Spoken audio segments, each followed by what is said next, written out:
Welcome back to another episode of Riffs and Rasslin, where we talk about all things heavy metal, hard rock, and pro wrestling.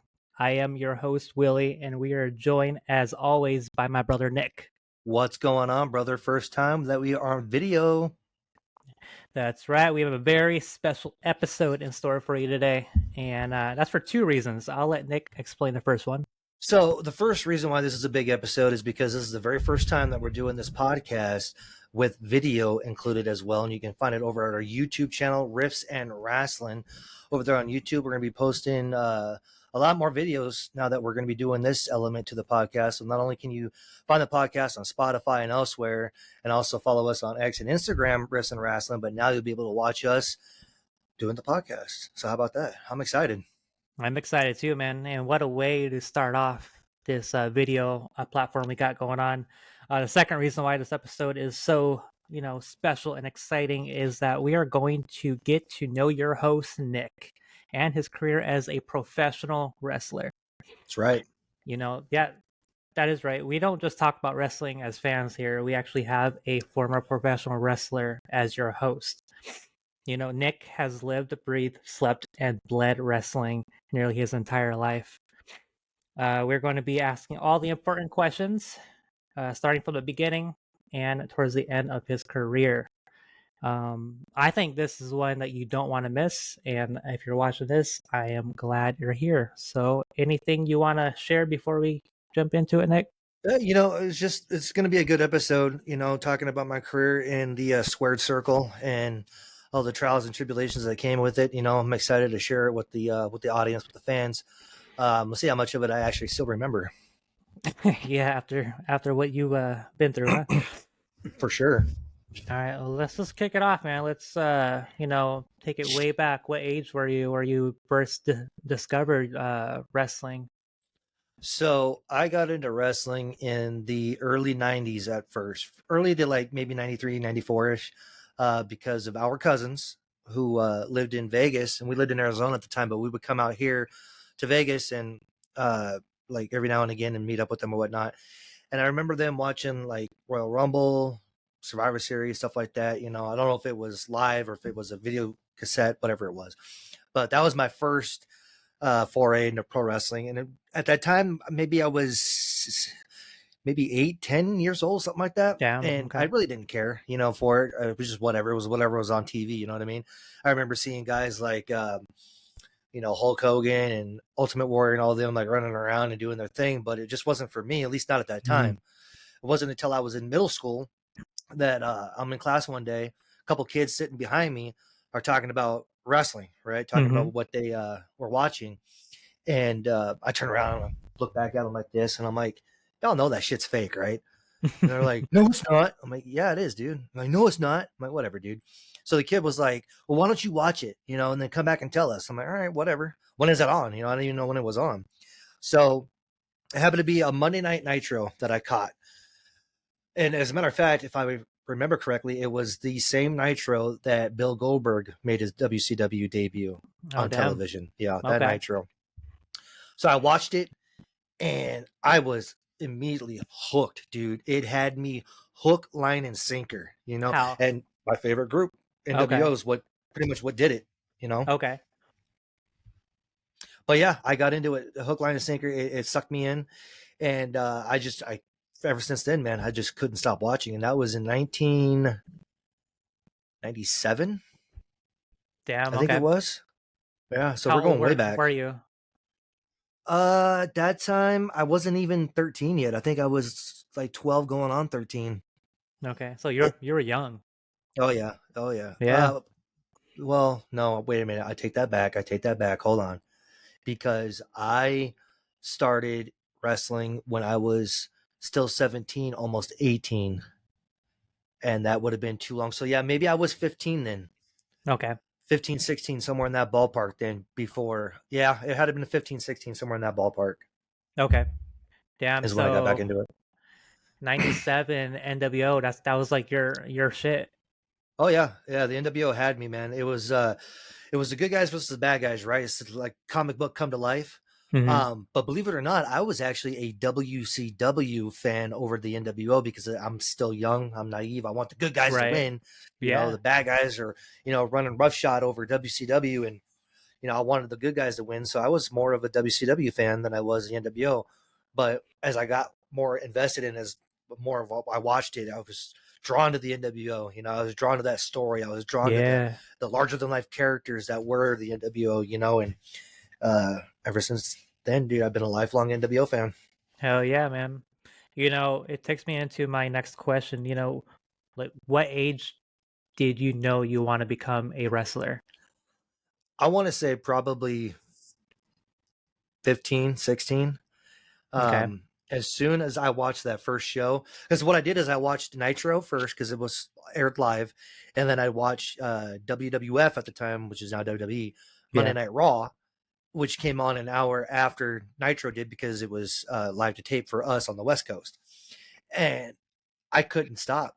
It was like a Yeah. drug. It hit me. It got in my veins, and I was hooked. I was a lifelong fan ever since. And I didn't just watch wrestling, I studied it. The moves they did, why they did the moves, um, the way they punched, the way they kicked, the way they grabbed, threw the guys off the ropes, caught them off the top rope, whatever it was. I didn't just watch it. I was invested in it heavily that I Yeah. needed to know why. Why are these guys doing what they're doing? You know Right. what I mean? And I broke everything down in every match that I watched, every episode that I watched, whether it was on Monday nights or if it was a pay per view. I didn't just watch it. I broke it down. I studied it. Yeah. I was So, I was entranced. let's say stick to that time period and the age that you were. Who were some of the wrestlers that caught your eye and kind of persuaded you that you wanted to become what you did? Well, when I got into it, it was a height, maybe not the height, but it was almost the height of the Attitude Era, right? Hmm. And right off the bat, Kevin Nash hooked me of the NWO. Sting, obviously, this mysterious character up in the rafters. Um, Hogan, obviously, Hogan's, Right. Hogan. Yeah. But that was on the WCW side. Then on the WWF side, guys like Stone Cold, Bret Hart, Mm. Shawn Michaels, the beginning of the whole DX thing. I grew up watching all that, from the Yeah. very first, beginnings of DX. But Undertaker, I don't know if I mentioned him yet, but those were all the characters that I was into. But I was more of a fan of like the technical side of wrestling, to where like characters like Bret Hart, might get canceled for this one, but Chris Benoit, Right. those guys, Dean Malenko, Right. I love the technical side of it because you had the larger than life characters, you know what I mean? That was Yeah. all fine and dandy, but I was more of the technical side, the brawling side. I wanted to see that was my stuff. Right. And just so the audience is clear, I know this answer, but in high school, did you ever take wrestling? No, nope, never did. And it's very interesting because you're gravitated towards more of the technical side of it, but you never Mm-mm. did it in a sport like that. Nope, never did. Nope, the only sports I ever played was basketball mainly, a little bit of football, a little bit of baseball, but I was always a basketball player. Interesting. Very interesting. All right, so you're about 16, 17, and you're like, I want to do this, right? Yep. Yeah, I want to say probably 16 is a good rough estimate, that because it wasn't until I was 17, almost 18, that I stepped in the ring for the first time. But yeah, this time period that we're talking about right now, I had to have been probably 15, 15 and a half, early Okay. 16. Yeah. So this had to have been what, the year 2000? Yeah, that sounds about right. As a matter of Okay. fact, yep. Because I think it was like 2001, 2002 when I started training. When I figured out how to do all that, I think it was Yeah. about that time frame that year. So I'm sure it's a lot easier now, but back in 2000, how did you find a school? Where did you go to find out how to become a wrestler? And alongside with that, where did you go? So back then, like you said, it's easier now. Back then, the business was still protected, and what I mean by protecting the business is everybody knows now that professional wrestling is a work, right? It's a show, it's entertainment. Back then, it was still protected in regards of it was real. Everything that Hmm. you were watching on TV was real. These guys were really going at it. They really hated each other. So you couldn't just, walk up to a wrestler and be like, hey, how do I do what you're doing? It Yeah. just didn't work that way. You would get punched in the mouth if Right. you did that to a wrestler. I happened to come across it by happenstance because I didn't know where to find a wrestling school either. There was no social media back then. You know what I mean? Mm, There wasn't anything that you could go search up on a Google. None of that yeah. existed. Right. Google maybe, but it was like in its infancy. Yeah. But I went to a independent professional wrestling show in Prescott, Arizona, where I was living at the time. And guys like the Honky Tonk Man were on that show.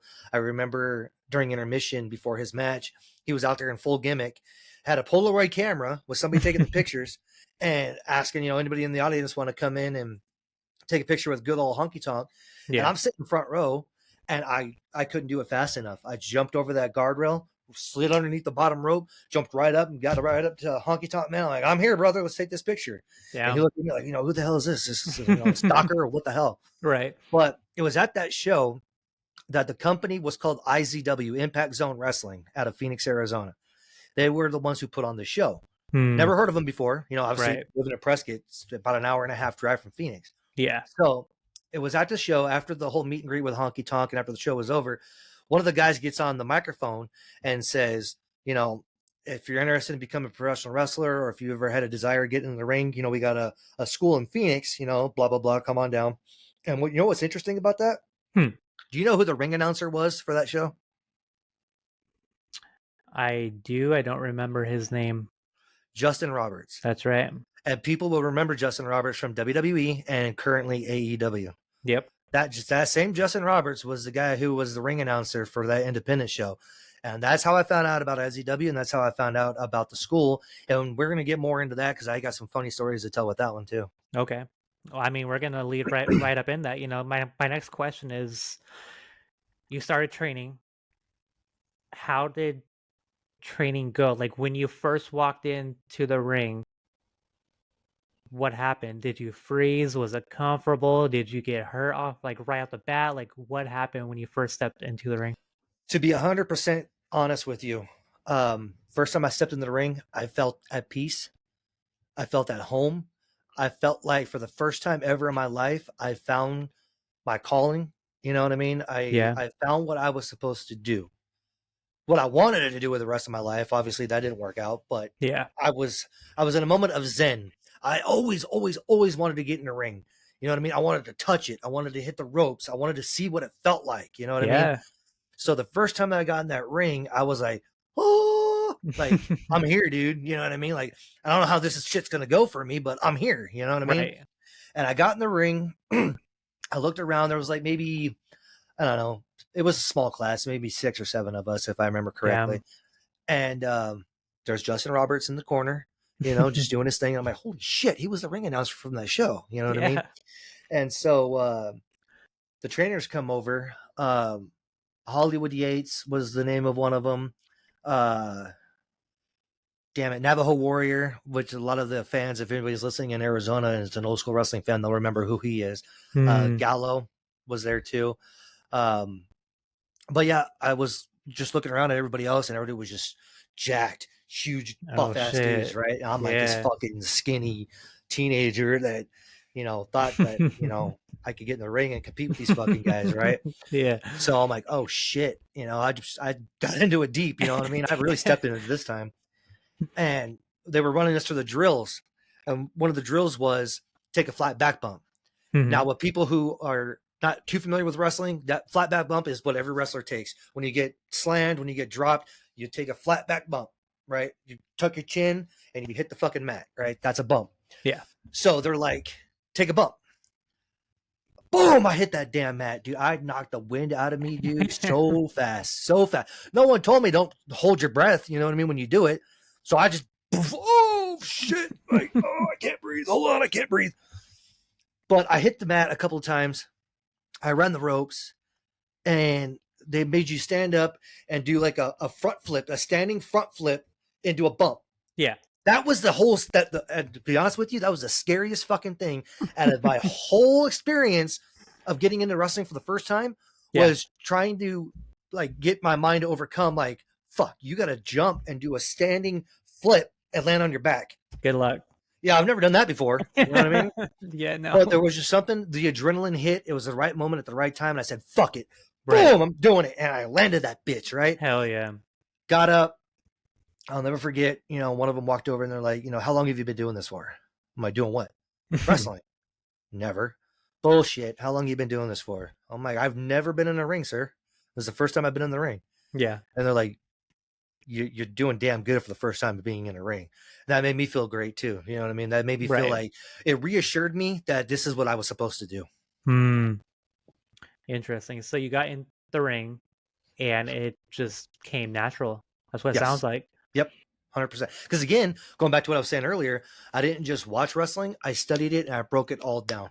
So I already had it in my mind what they were doing that I was watching on TV. I didn't know the how yet. Right. But I watched it enough that I had a good general idea of what I was supposed to be doing. Yeah. So I just channeled that and just fucking did it. So as a fan, when you're fucking 14, right? You were watching how they ran the ropes. You're watching how they took the bump. You're watching how they took the turnbuckle. You're watching how they punched, how they kicked, all that. All of it. Yep, all of it. And I studied it. I broke it down. Very interesting. So that leads me to my next question. You're training now. Like you're in the ring. It's natural to you. I'm just curious, was there any hardships that you had to, overcome? Yeah. Getting my ass to Phoenix was one of them.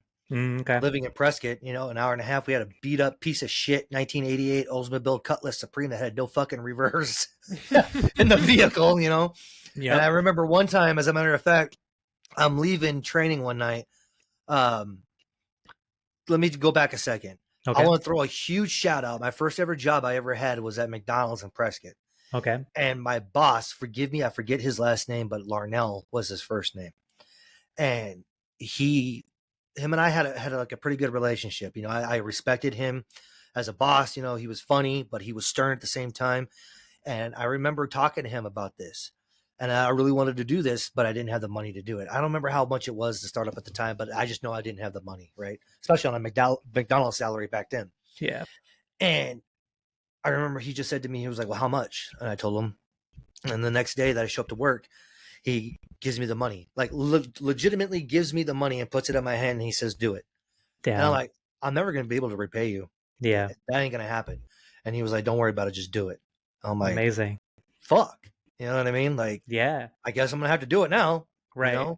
So that was awesome. So wherever you are, dude, thank you so much, man. Because if it wasn't for you, I probably never, I won't say never, but it would take me a lot longer to get in the fucking ring, for sure. But thank you, dude. If you're still out there, wherever you are, man, I appreciate that. So now let's get into the hardships of it. I'll never forget funny road stories. See, that's the thing about wrestlers too, is we all have those stories, funny stories. Yeah. And I got a lot of funny stories. Probably some I shouldn't tell, but fuck it. I'm leaving training one night and I'm on Interstate 17 headed north out of Phoenix. Now, if anybody's out there has ever driven I-17 out of Phoenix, there's a fucking hill that you got to climb to get up into the elevation, to get up into the high country. Well, you got to fucking put the pedal down in that car and you got to fly 100 miles an hour, because the time that you get to the middle of that fucking hill and that piece of shit Oldsmobile, it's going to fucking die on you. Now you're doing 15 miles an hour and you got truckers fucking passing you, right? Yeah. So I'm dodging, weaving all this traffic. I'm riding on the shoulder. I'm getting back over, get up to the top of the hill. Now the car doesn't want to fucking move, right? Well, the kicker to all that was, like, it wasn't bad enough that I was in a piece of shit car and it wouldn't move. The fucking mirror on the passenger side door, the mirror, folks, literally fell out the holder and just shattered on the fucking highway. It's like 10 o'clock at night. I'm driving back home after a long night of fucking training, and the car is barely going up the hill. And of all things, my fucking mirror falls out of the passenger side door and fucking just smashes to pieces on Interstate 17, dude. Like, what the fuck? Why not? Yeah, why not, dude? Doesn't have reverse. Can't go up a fucking hill. Screw it. You don't need it plus, I had to jam a fucking screwdriver into the carburetor to keep the damn thing open, because if it closed on you, the car would die. So I had to fucking jam a screwdriver in it to keep it open to drive the damn thing. This just shows you that becoming a professional wrestler is not easy. No, and let me tell you something too. shows like WWE, LFG, some of the documentaries you see on Netflix and whatnot, a lot of that's made up for television, but professional wrestling is not a glamorous life, especially on the independent scene.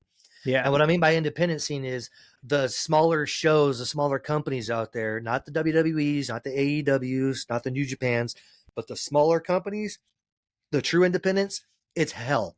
You Yeah. don't get paid, you bust your ass, you work hurt, you work tired, and you drive sometimes hundreds of miles to get paid just enough to get your gas to put back in your car and get your ass back home.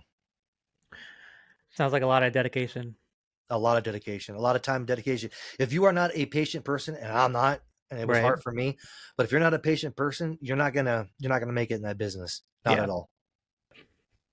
Um, what's some advice that you received from a trainer or coach that you still hold now? Oh, that's actually a really good question, man.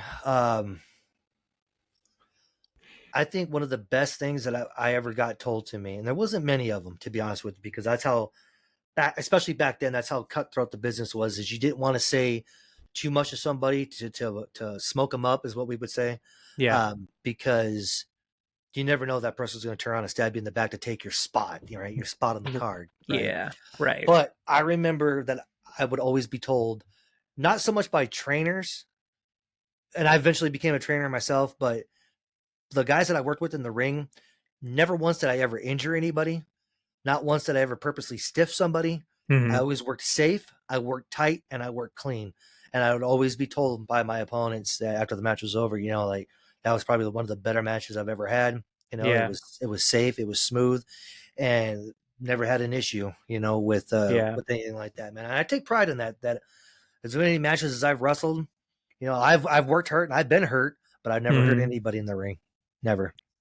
I mean, I that would probably play into you getting booked more. It probably plays into you and other wrestlers wanting to come to you and work with you and probably learn from you because you are so safe and you are so professional.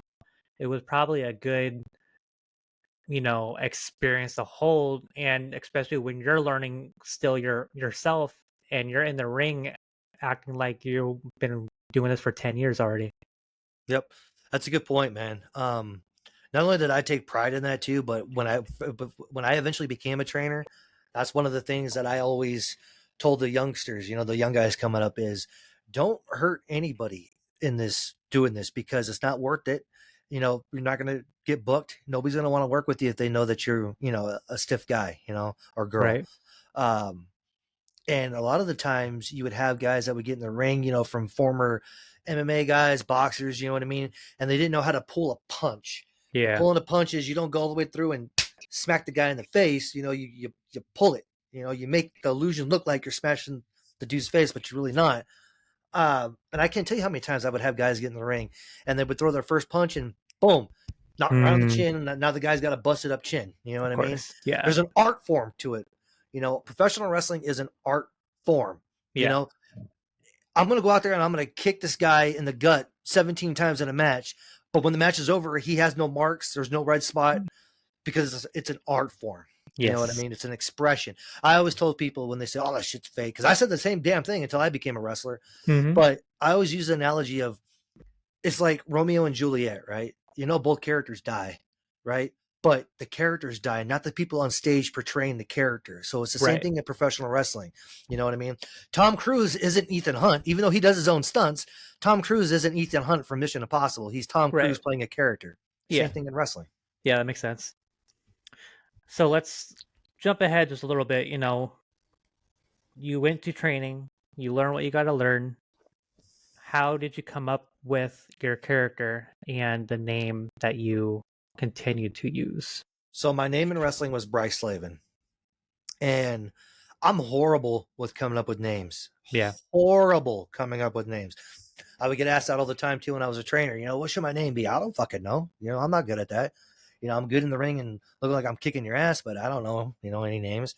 So I remember one night my wife and I were sitting around, and at first I was booked as the trucker, Nick Tucker, and all this bullshit, just cheesy, lame ass gimmick. Of course. And I'm sitting around and I'm thinking, I want something that sounds pretty badass. You know what I mean? Because my character was, I always said, like a mix between Bret Hart and Stone Cold. You know, the technical side of Bret Hart, but the attitude and like the roughness of a Stone Cold, right? The Okay. attitude, the expression. Yeah. So I'm sitting around one night and I'm like, fuck, you know, what should my new character be with my name? And I remember thinking of Wes Craven. And I've always loved his name, Wes Craven, man. You know, the whole former horror director, Yeah. the guy who did Nightmare on Elm Street and all that. And I was like, Wes Craven is a badass name, but obviously I can't be Wes Craven. So I'm like, Slavin, maybe? Mm. You know what I mean? It sounds like Craven. Sounds Yeah. pretty cool. At least I Yeah. thought, you know what I mean? And then Bryce West, similarities there. So instead of a Wes Craven, how about we have a Bryce Slavin? You know, Mm. and it's easy to say It Bryce is. Slavin, you know? Yes. And I would have guys in the ring, you know, that I had feuds with and whatnot, and they would always be calling me out in the middle of the ring, you know, Slavin, boom, and hit me in the mouth, you know what I mean? And Yeah. I've had fans chant, you know, Slavin loves Coldplay and all this bullshit, you Yeah. know, but that's how I came up with the name. That's how I came up with the character. Is I wanted something that would just be simple enough to stick and Yeah. sound pretty badass. At least I Okay. thought so. Yeah. So you came up with this badass name and you find these two superstars, you know, Stone Cold and Bret Hart, and you kind of mashed them together Yep, and you formed what your character was. correct. Now you're forming your name, you got your character down. What best thing do you need as a wrestler is a theme song, right? Yes. So I know you went through a couple theme songs. Can you just name what you use and which one that you like the best? Well, I mean, Riffs and Rasslin is the name of the podcast, and we talk about heavy metal on this podcast. Um, but me being a metalhead, I always wanted something that had a good chugging guitar riff. Nothing too technical, you know, just something like to come out with, you know what I mean? To get the crowd like, oh shit, we know who this is, you know what I mean? Mm-hmm. I've used Pantera, I've used Creator, I've used oh my god, what's the name of that death metal group? Oh Abysmal shit, Dawn. Abysmal Dawn. Thank you. Yes, that's the other one that I use. But I always try to look for theme music that was immediately like set off with the punch and had that really cool, you know, riff. Because as soon as I Mm-hmm. come out through that curtain, I'm in your face, man. I'm letting you know I'm the bad guy. You know what I mean? Don't cheer for me. I'm gonna get Yeah. in your face. I'm gonna tell you like it is. You know, and I needed that theme song to like really send it home. You know what I Yep. mean? I love it. I love it. So you have it all packaged. The name, the character, the theme song. What do you need next? You need a finisher, right? Oh, and you need a look too. And you need a look. So let's go into your look, and then after your look, tell me about your finisher. So when I first got into when I did my first match, one of my first matches, I'm wearing like thick ass leather pants, dude. I mean thick as shit. These aren't spandex, you know, they're not like pleather. No, they're straight fucking leather. And I sweat my ass off in my first match that I wore those things in, dude. And it was outdoors too. I was sweating balls, brother. And I ended up busting the fucking zipper in that match too, halfway through the match. So I'm like, I'm literally walking around with a busted ass zipper. And all I see is this gaping fucking hole in the middle of my crotch, right? So I'm wearing combat boots too. I don't even have wrestling boots. I have fucking combat boots. So eventually I find out how to get wrestling gear and how to get wrestling boots. And I wore, you know, plain black boots.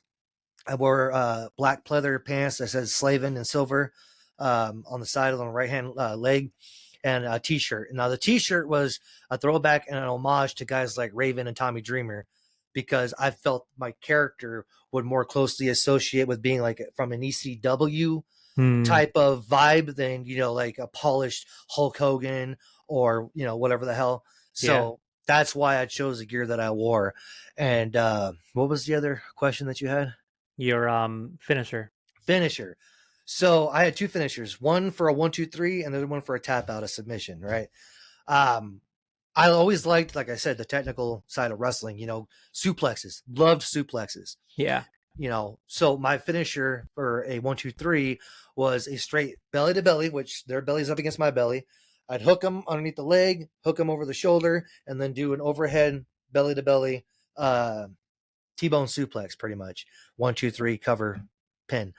My submission was a homage to two dudes, Chris Jericho, because I always liked Chris Jericho, and at the time I had real long blonde hair and a long goatee, and I got told so many times that, I look like a fucking Jericho twin.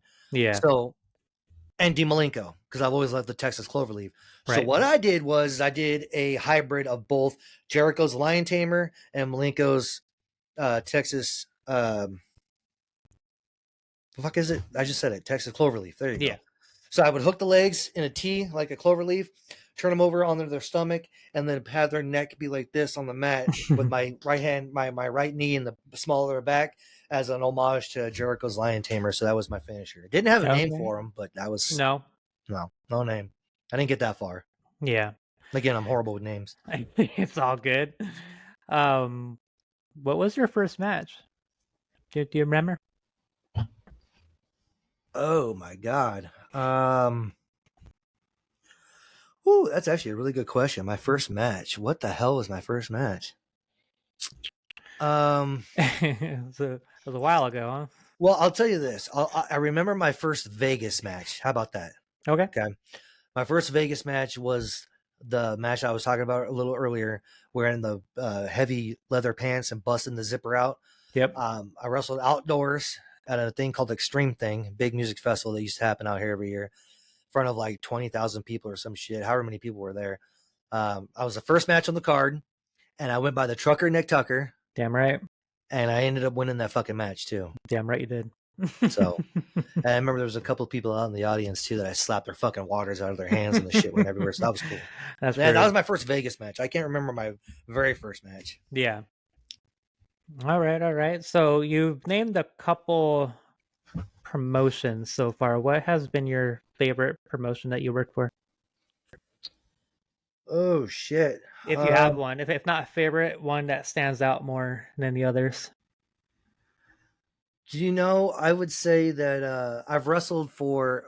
I don't know if there's anything new out here now in Vegas, but I've wrestled for all the promotions out here in Vegas that's been out here for the last 10 plus years.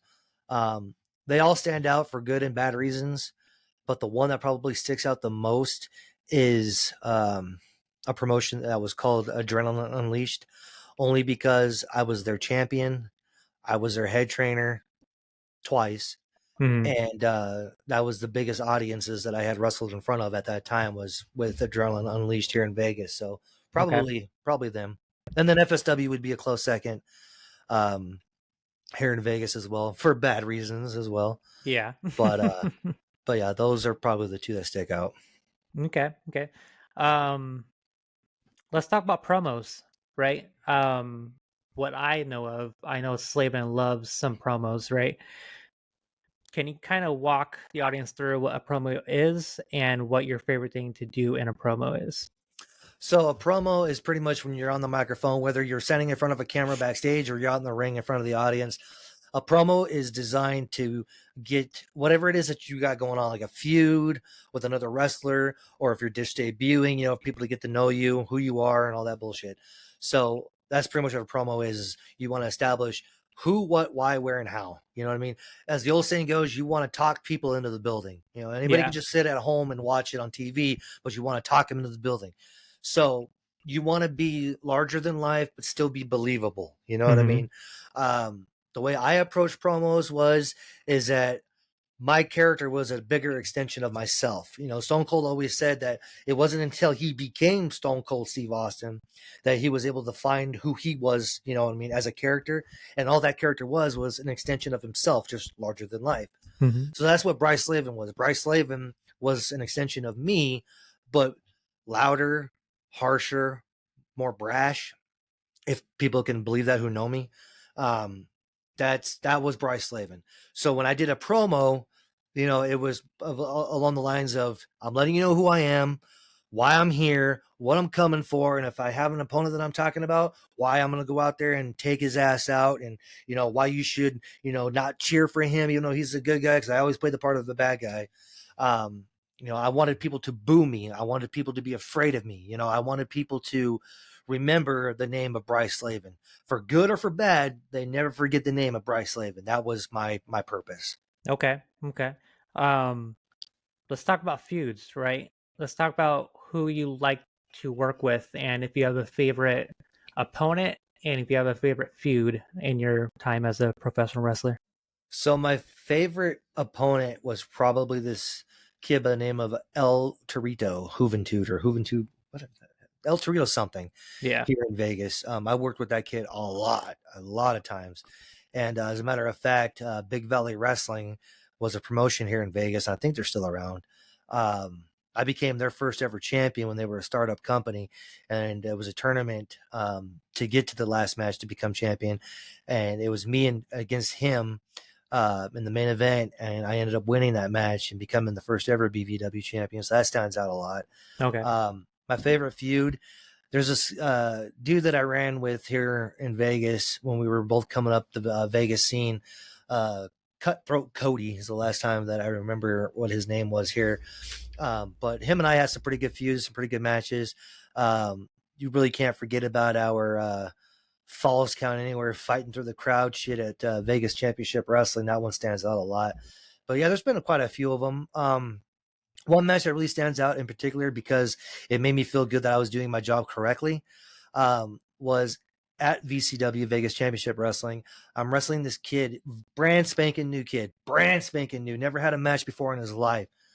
And I never worked with the kid before, didn't train him, didn't do anything. I didn't know who this kid was. And we get in the ring together, and I'm talking the entire time. I mean, from start to finish, I'm telling this kid what to do, when to do it, how to do it, the entire time, right? And the owner and promoter of that promotion was ringside because he was his manager, right? And again, I'm talking the entire time throughout the match. Match is over, 1, 2, 3, whoever won, I don't even remember who won. We go in through the curtain, we go in the back, and the owner comes up to me and he was like, "That was a really good match." I'm like, "Thank you." And he goes, "How'd you communicate with him? Because it was like almost as if you guys like have been doing the same match like for 15 times." And I'm like, "Well, I was talking to him the whole fucking time." And he was like, "Wait, you were talking to him in the ring?" I'm like, "Yeah." I was literally telling him verbatim what to do each time he did something, or if he sold something, he was listening to me the entire time. And he goes, "So you're telling me that I was sitting ringside or standing ringside, literally up against the ring because I'm this kid's manager, and I didn't even hear you talk?" And I'm like, "I guess not, but I was screaming my fucking head off to this kid." But it's all that carny talk again, right? It's that old school wrestling that when I'm throwing a punch, like Hogan and Mick Foley used to do that a lot when they would go, "Ha ha, ha ha." Yeah. That's what you're hearing, but in reality, they're communicating with their opponent of what's coming next. Got it. You That's know, so funny. it's like a code that you have to decipher, and it doesn't come easy. That's something Yeah. that you have to like figure out. No, it does not sound like it at all. Just for a reference, can you don't have to go back too far, but what time period was majority of your career? Like between what years were you actively? Oh boy. I want to say probably the most active was between. Oh my god, dude, that's a really good question because I want to say probably from like 2009, 2010 up through what 20 whenever you moved back to Vegas, Yeah. 2017, 2016, whatever that was. Yeah. So there's probably about a good almost 10 year span, I Okay. want to say. And you first started training when you're 17. That must have been back in what, 2002? Yeah. Yeah, Around that there? sounds about right. Yep, 2001, 2002, yeah. Okay. And then within 2002 to 2009, was it just the hardships that didn't allow you to continue your training? Yeah, absolutely. It was a Okay. lot of personal turmoil, a lot of personal, not anything from like me doing bad stuff. It was just Right. like situations that you were put in as a kid. You know what I mean? Yeah. That you couldn't get your way out of. And it seems like every time I would restart wrestling, something Hmm. else would fucking happen and put Right. that on the back burner, and it would always just piss me off. Um, but I had a funny story of tying this all into, and I don't even remember what the fuck it was. That's too many Yeah. chair shots to the head. Yeah. So speaking of chair shots, perfect segue. What kind of injuries did you have during your time?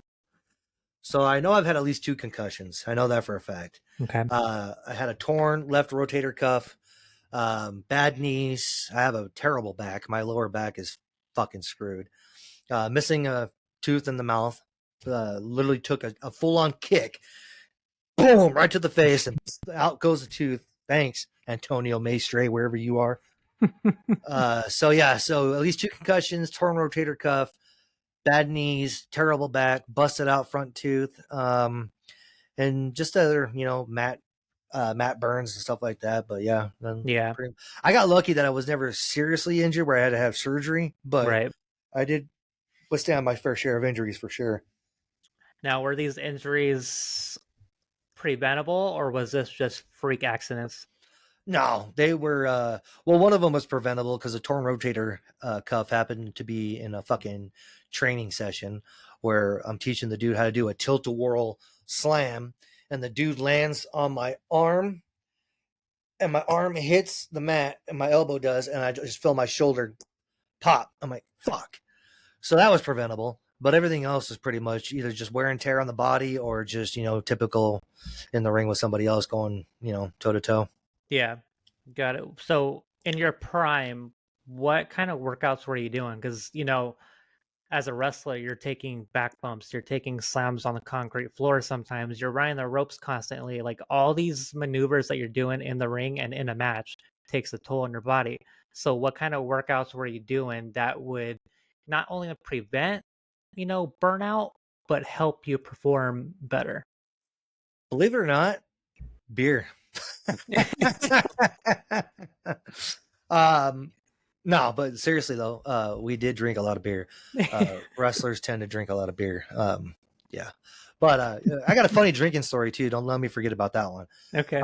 But yeah, as far as workouts go, I was never a stretcher. I never did any stretches. I would do your typical like I'm gonna loosen up my arm, I'm gonna wiggle my back, but like I was never on the ground doing full on stretches like a Rob Van Dam would do or anything like that.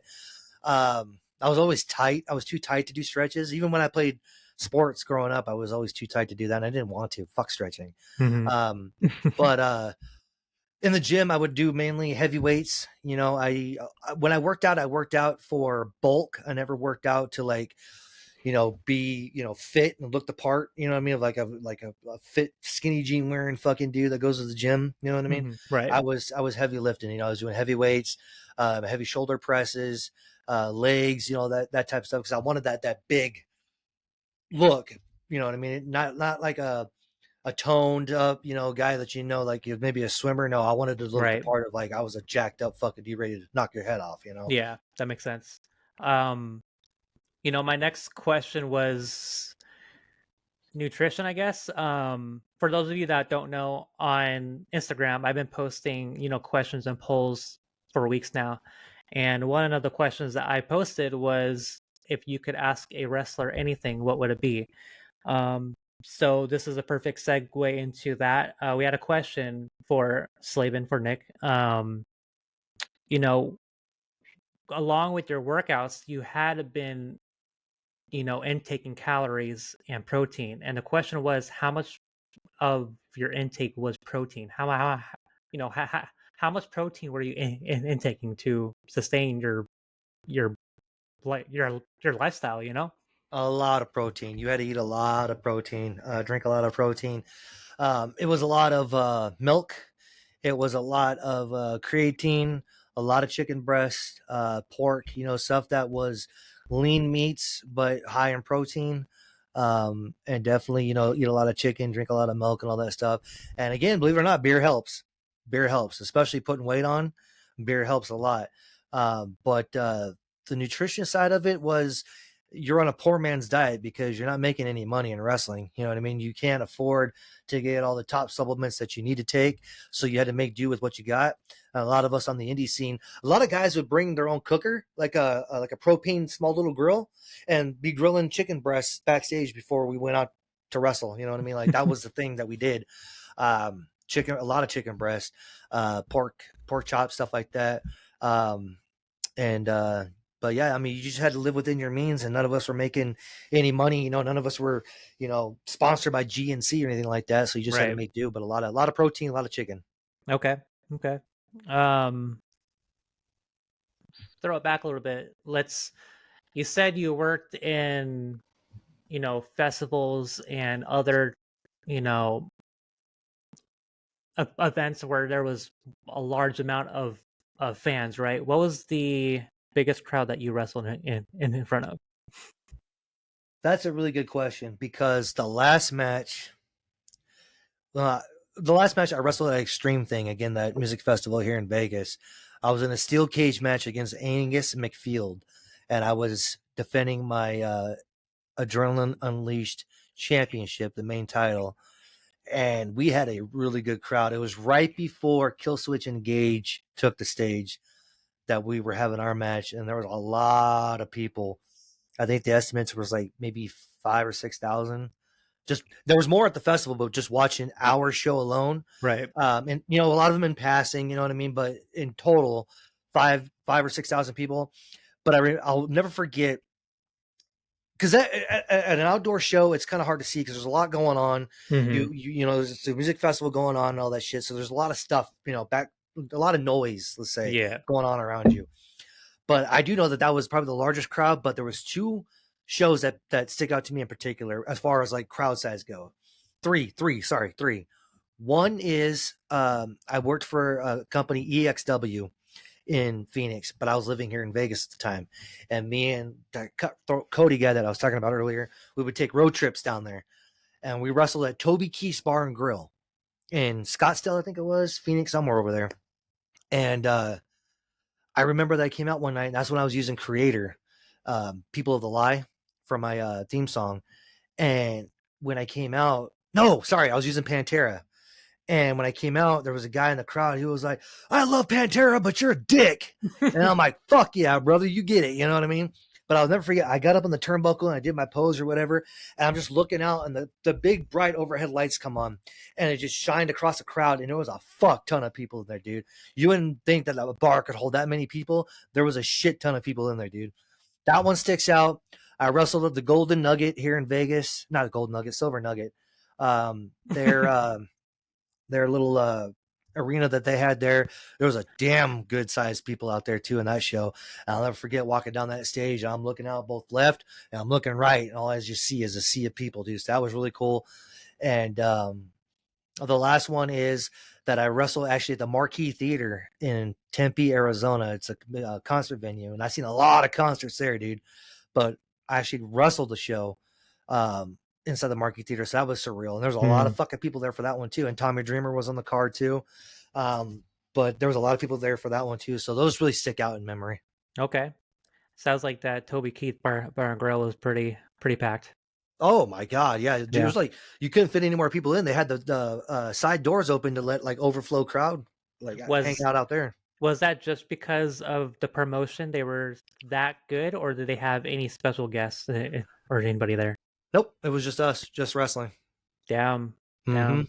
Yep, just Hmm. professional wrestling live at Toby Keith's Bar and Grill, and it was hot, man. It was hot back then. A Fuck. lot of people showed up for that one.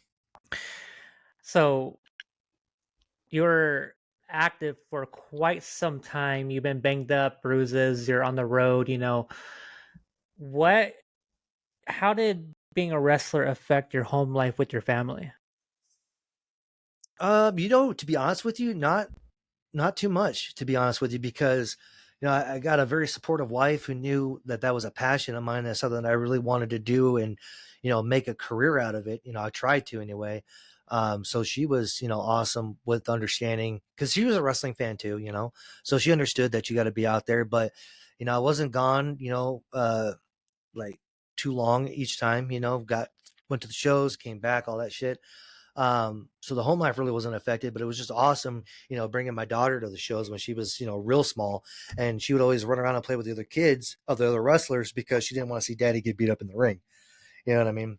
You've been to a bunch of the shows too, I have. so having friends and family there, watching you do what you do is really awesome too. And, you can have them participate in the show too by, being plants in the crowd or some shit, Yeah.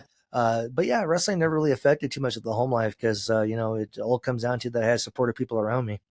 I mean, I guess that goes with anything that you do, right? You have to have that support.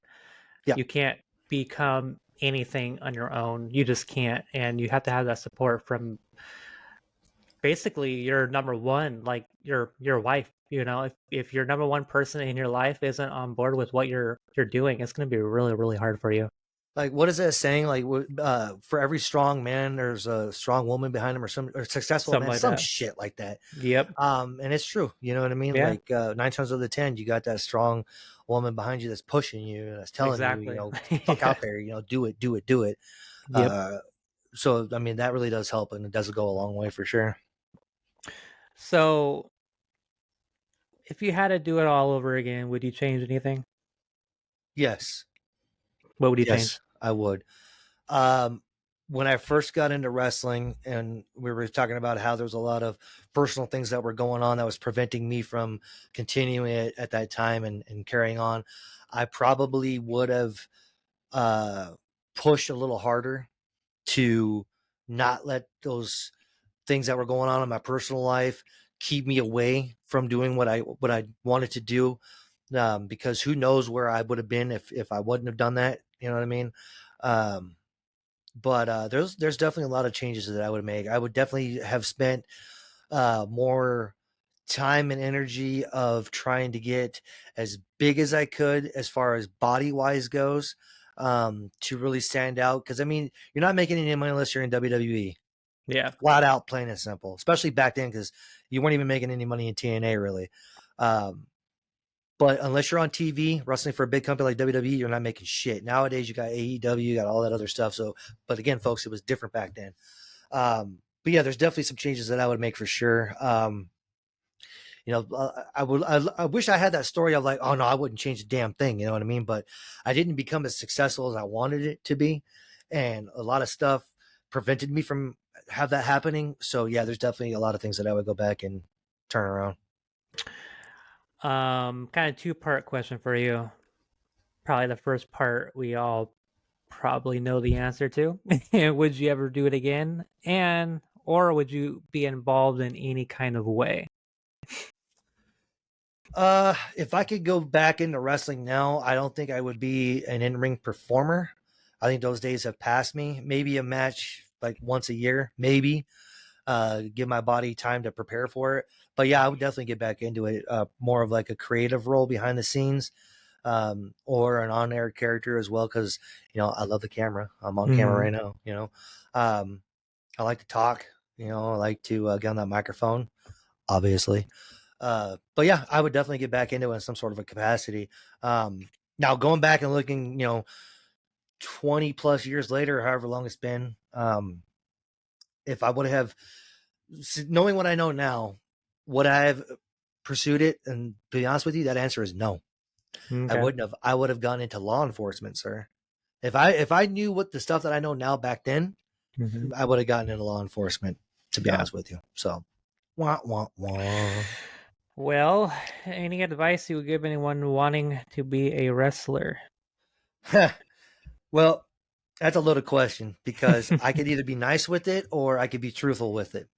Um, the truth, the honesty is, if you want to do this, you better be prepared to sacrifice a lot to get what you want out of this business. If you want to get in this business to have a good time, if you want to get in this business to fuck around, this business is going to chew you up and spit you out. And it should chew you up and spit you out. Um, take it seriously, respect the business, respect the men and women who came before you. Um, always try your hardest, always do your best, and be open and honest with yourself that this is the path that you want to go down, because again, you're not making any money on the independent scene. Mm-hmm. Maybe a little bit more now than you did back when I was coming up, but it's not nothing to write home about. So my advice to anybody that would want to get in the business, first I would tell them you're stupid to do it, but that's me being nice. But if I'm gonna be all serious with them, just respect what you're getting yourself into, because there's a lot of guys and girls that came through that put it all on the line and now are either no longer with us or can never walk right again, or whatever the case may be, because they sacrificed so much for this business. So respect it. I love it. I love it. Looks like we're coming up on that hour here soon. I want to end it on a good note. You said you had a drinking story that you wanted to share? Yeah, buddy, one of the many, but the one that is pretty funny. Leaving a show, EXW out of Phoenix, right? It's me, Cutthroat Cody, and this kid named, well, not a kid, this dude named Kid Vegas. and we're driving up from Phoenix back into Vegas, and we're getting halfway between Phoenix and no, as a matter of fact, it's about like 20 minutes outside of Phoenix. We're loaded up, man. Fucking, I'm drinking Mickey Bombers, dude, in the fucking car. We just got like a 12-pack from the fucking Circle K or whatever. This guy's drinking something. This guy's drinking and smoking something. I'm over here drinking, fucking, having a good old time. Now, to be honest, I don't advocate for drinking and driving. This is just my personal fucking story, okay? But we got to piss so fucking bad, dude. Like, we can't hold it. We can't wait for a rest stop. We can't wait for the next, gas station. Got to pull this fucking car over now, dude, because I'm about to go. So we stopped the car on the side of the highway. I get out, man. I'm running to take this fucking piss. Unzip, pissing, not thinking anything of it. Well, I guess I'm a little too inebriated because I take one step forward and I literally fell about 10, maybe 15 feet off the side of the fucking road, landed in a gravel fucking pit on my ass. When I looked behind me and realized what the fuck happened, I literally was like this close, folks, inches away from landing in fucking barbed wire. Barbed fucking wire. And I'm out of breath. Like, it knocks the wind out of me and shit. I'm like half drunk and I'm looking up and I'm like on the ground, dude. And I'm looking up at the dude, Cutthroat Cody, and he's standing there on the side of the road. And I'm like, the fuck happened? He was like, dude, you okay? I'm like, what the fuck happened? He's like, you fucking fell. I'm like, fell off of what? He's like, you fell off the road. And I'm like, I was taking a piss. He's like, yeah, but you fucking fell. And I'm like, well, I guess I did fucking fell. And I literally went up the side of the ravine, back up on the highway. And I remember looking down. I looked over at him, looked back down. I'm like, dude, that was a hell of a fucking drop. I was like, you think we could do that in a match? And he was like, get the fuck in the car. We got to go. That's why you don't drink and drive, folks. Yep, that's why you don't become a pro fucking wrestler. Yeah, don't become a professional wrestler either, because you'd be taking piss on the side of the highway. Next thing you know, you're landing in a gravel pit. Oh man, well, it sounds like you had a hell of a time in your wrestling career. It sounds like over all the bumps and bruises and all the hardships that you had to face, it sounds like, in my opinion, it was worth it because you got experiences, you had fun doing it, you got to actually do something that you were so invested and involved in as a kid.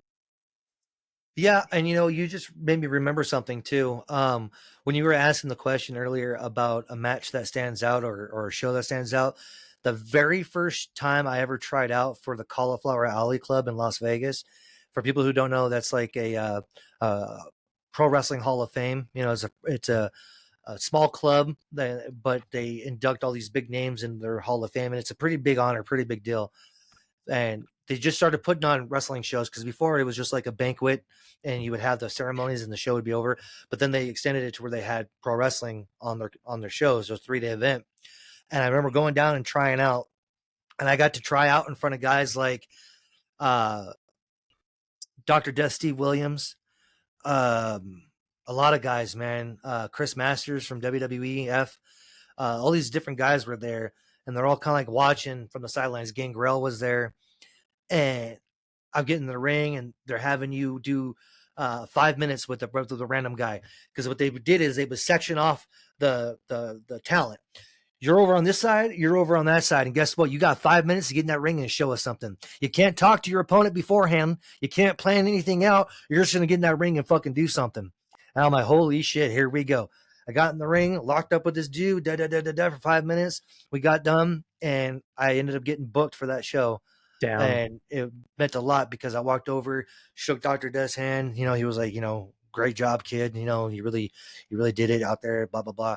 And that was really cool. And then another moment too was for the EXW show that we did at Toby Keith's Bar and Grill. We did a few shows down there, and I'm in the ring, and we're about halfway through the show. So there's been maybe 4 or 5 matches before me.